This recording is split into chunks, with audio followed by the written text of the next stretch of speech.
Police তার ভূমিকা কদর্য করে ফেলেছে। তৃণমূলের কৃতদাস প্রমাণ করে দিল। আমি চাইছিলাম পুলিশ সত্য দেখাক, পুলিশ বলছে না, আমরা কৃতদাসত্ব দেখাবো। তার জন্য এটা হয়, যারা বঞ্চিত তাদের আন্দোলন করলে ডান্ডা পড়ে, আর কেসটার গাল খেলে ঠান্ডা হয়ে যায়।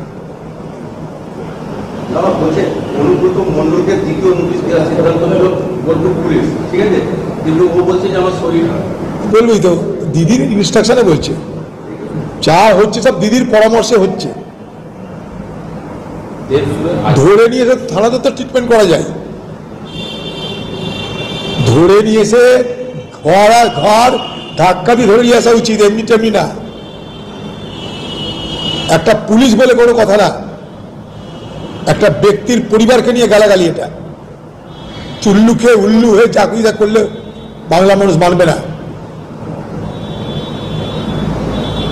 তোমাদের মধ্যে দ্বন্দ্ব, এটা বীরভূমে দুটো গোষ্ঠীর লড়াই।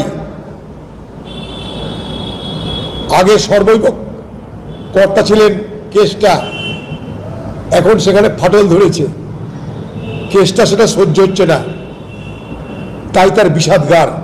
সেই বিষাদগারের শিকারকে পুলিশ, তার পরিবার, তার বউ, তার মা, তারা কি করলো?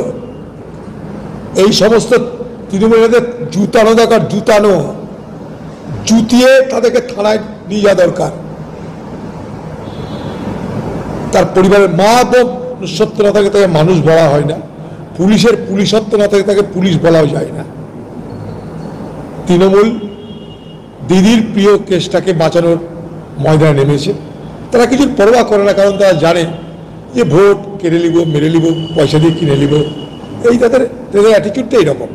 বাকি কি আছে যায় ভাড় মে, পুলিশ, কনস্টেবল, সিভিক, কে কি আছে কিছু যায় আসে না ওদের।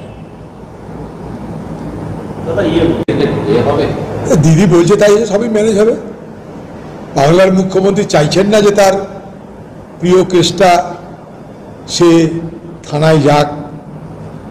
কেসটাকে বাঁচানোর সব রকমের চেষ্টা দিদি শুরু করেছে, কারণ কেসটা দিদির খুবই প্রিয় পাত্র। দিদিকে নারকেল মুড়ি খাওয়াই, আরও কী কী খাওয়াই দিদি জানে।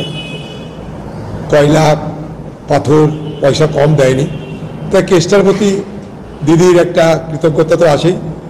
তাই কেসটাকে বাঁচানোর চেষ্টা দিদি করে চলেছে এবং সেটা করবে। নতুন নতুন আপডেট পেতে সাবস্ক্রাইব করুন নিউজ আপ ডেইলি।